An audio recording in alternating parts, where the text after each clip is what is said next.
د کوزدر ډي پی او د ډي ار سیز په مشرانو زور ورکړی دی چې په خپلو کمیټو کې زنانو ته پیښو مسلو د حل او حقونو تحفظ دپاره زنانه ممبران شامل کړي.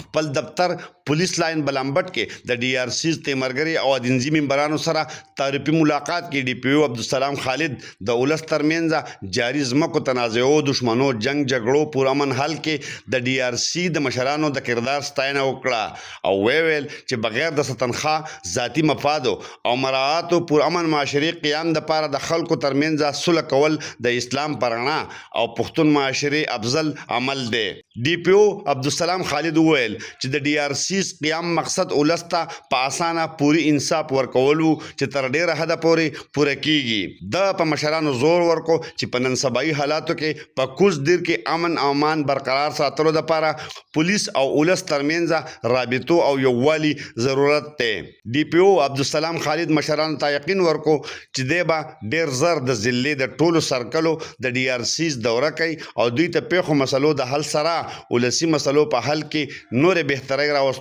کوششونه کوي. دین وړاندې د تحصیل ادینزي ډي ار سیز غړو خورشید علي خان، حاجي نواب خان، سید عبداللطیف باچا، بهادر زیب، اقبال خان او نورو ډي پی او کوزدر ته په کوزدر کې د ولسي مسلو تنازعاتو د نوعیت او ډي ار سیز په ذریعه حل شوي مسلو په هکله ښودنه ورکړه او پر روان وخت کې د مکمل مرستې یقین ورکړو. محمد اسرار، خیبر نیوز، تیمرګره، کوزدر.